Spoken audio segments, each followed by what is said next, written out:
in, or I shall not open my lips so wide as a bristle may enter in way of thy excuse. My lady will hang me for thy absence. Let her hang me.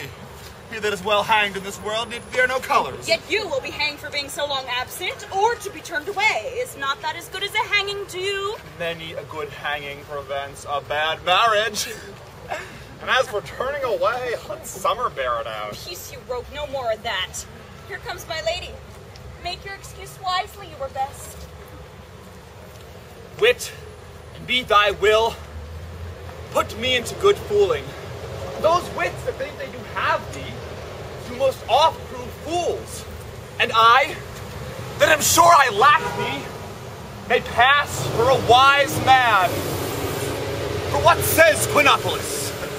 Better a witty fool than a foolish wit.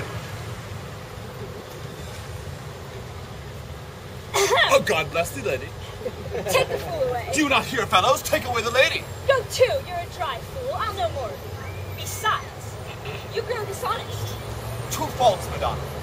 That drink and good counsel can mend, for give the dry fool drink, and then is the fool not dry? Well, bid the dishonest man mend himself. If he mend, he be no longer dishonest. And if he cannot, let the botcher mend him. Anything that's mended is but patched. A virtue that transgresses is but patched with sin. And sin that amends is but patched with virtue. Have the simple syllogism served so? If not, what remedy? The lady did take away the fool, therefore I say again, take her away. Sir, I bade them take away you. Misprision in the highest degree. Madam, cuculus non facit monachum, that's as much to say as I were not motley in my brain. Good Madonna, give me leave to prove you a fool. Can you do it? Dexterously, good Madonna. Make your proof. I must catechize you for it. Good. My mouse of virtue, answer me. Well, sir, for want of other idleness, I'll buy your proof. Good Madonna, why mourn'st thou? Good fool, for my brother's death. I think his soul is in hell, Madonna. I know his soul is in heaven, fool. The more fool to mourn for your brother's soul being in heaven. Take away the fool, gentlemen. What think you of this fool, Malvolio? Doth he not mend? Yes, and shall do till the pangs of death shake him. Infirmity that decays the wise doth ever make the better fool. God send you, sir, a speedy infirmity, for the better increasing your folly. Sir Toby will be sworn I am no fox, but he will not pass his word for tuppence that you are no fool. How say you to that, Malvolio? I marvel your ladyship takes delight in such a barren rascal. I saw him put down the other day with an ordinary fool that has no more brain than a stone. Look you now, he's out of his guard already. Unless you laugh and minister occasion to him. He is gagged. Oh, you are sick of self-love, Malvolio, and taste to the distempered appetite. There is no slander in an allowed fool, though he do nothing but rail. No railing in a known discreet man, though he do nothing but reprove. Now Mercury endue thee with leasing, for thou speakest well of fools. Madam, there is at the gate a young gentleman much desires to speak with you. From the Count ORSINO, is it? I know not, madam. 'Tis a fair young gentleman and well attended. Who of my people hold him in delay? Your kinsman, Sir Toby. Fetch him off, I pray you. He speaks nothing but madmen. Fie on him. Go you, Malvolio. If it be a suit from the Count, I am sick or not at home. What you will to dismiss it. Here he comes. One of thy kin as a most weak pia mater. By mine honor, half drunk. What is he at the gate, cousin? Gentleman.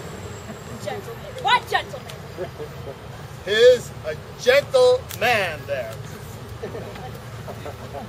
Look at these pickle hairy. How now, son? Good Sir Toby! Cousin, how have you come so early by this lethargy? Lechery? I defy lechery. There's one at the gate. I marry, what is he? Let it be the devil, an he will, I care not. Just give me faith, I say. It's all Look after him! He is but mad yet, Madonna, and the fool shall look to the madman. Madam, yon young fellow swears he will speak with you. I told him you were sick. He takes on him to understand so much and therefore comes to speak with you. I told him you were asleep. He seems to have a foreknowledge of that too, and therefore comes to speak with you. What is to be said to him, lady? He's fortified against any denial. Tell him he shall not speak with you. Has been told so. And he says he'll stand at your door like a sheriff's post and be the supporter to a bench, but he'll speak with you. What kind of man is he? Why of mankind? What manner of man? Of very ill manner. He'll speak with you, will you or no? Of what personage and years is he? Not yet old enough for a man, nor young enough for a boy. As a squash is before 'tis a pease cod or a codling when 'tis almost an apple. One would think his mother's milk was scarce out of him. Let him approach. Call in my gentlewoman. Gentlewoman.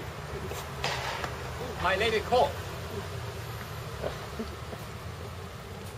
Give me my veil. Come, throw it over my face. We'll once more hear ORSINO's embassy.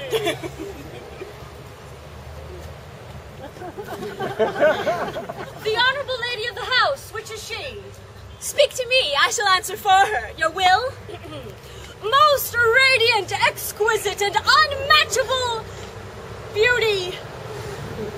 I pray you tell me if this be the lady of the house, for I never saw her. I am loath to cast away my speech, for besides that it is excellently well penned, I have taken great pains to comment. Are you a comedian? No, my profound heart. And yet, by the very fangs of malice, I swear I am not that I play. Are you the lady of the house? If I do not usurp myself, I am. Most certain if you are she, you do usurp yourself, for what is yours to bestow is not yours to reserve. But this is from my commission. I will honor my speech in your praise, and then show you the heart of my message. Come to what's important in it, I forgive you the praise. Alas, I took great pains to study it, and 'tis poetical. 'Tis the more like to be feigned. I pray you keep it in. I heard you were saucy at my gates, and allowed your approach rather to wonder at you than to hear you. What are you? What would you? What I am, and what I would, are a secret as maiden. To your ears, divinity. To any others, profanation. Give us the place alone.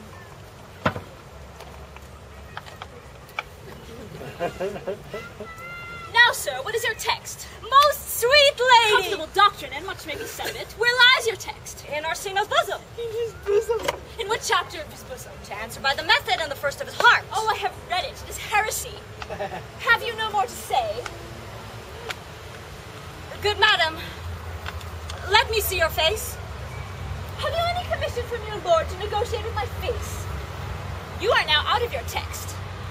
But we will draw the curtain and show you the picture.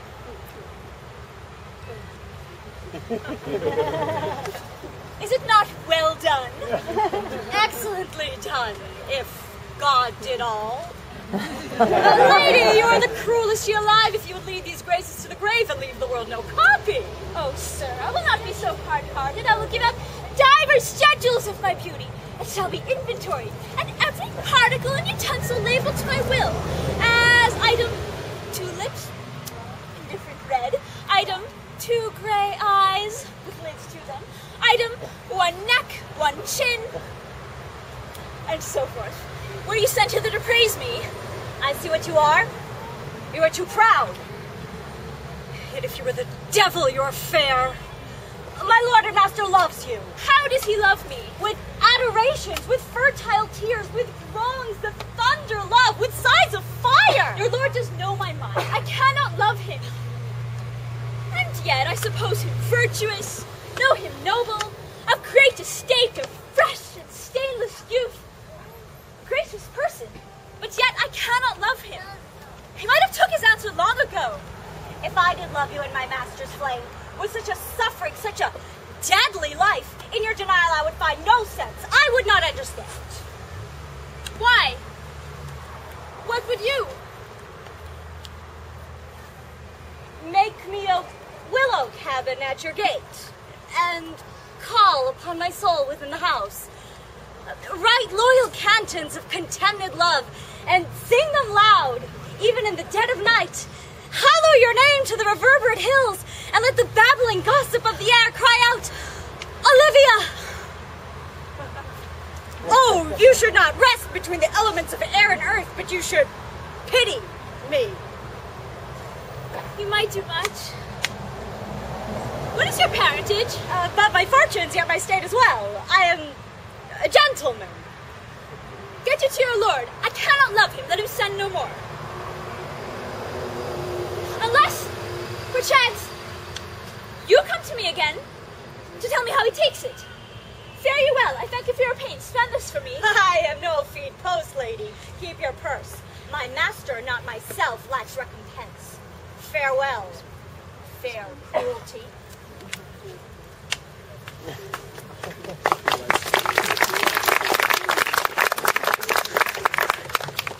What is your parentage? Above my fortunes, yet my state as well. I am a gentleman. I'll be sworn thou art. Thy tongue, thy face, thy limbs, accents and spirit to give thee fivefold pleasing. Not too fast. Soft, soft. Unless the master were the man. How now, even so quickly one may catch the plague? Methinks I feel this youth's perfections with an invisible and subtle stealth to creep in at mine eyes. Well, let it be. What how, Malvolio? Yeah, madam, at your service. Run after that same peevish messenger, the county's man. He left this ring behind him, would I or not. Tell him I'll none of it. Desire him not to flatter with his lord, nor hold him up with hopes. I am not for him. If that the youth will come this way tomorrow, I'll give him reasons for it. Hie thee, Malvolio. Madam, I will. I do, I know not what. And fear to find mine eye too great a flatterer for my mind. Fate, show thy force. Ourselves we do not know.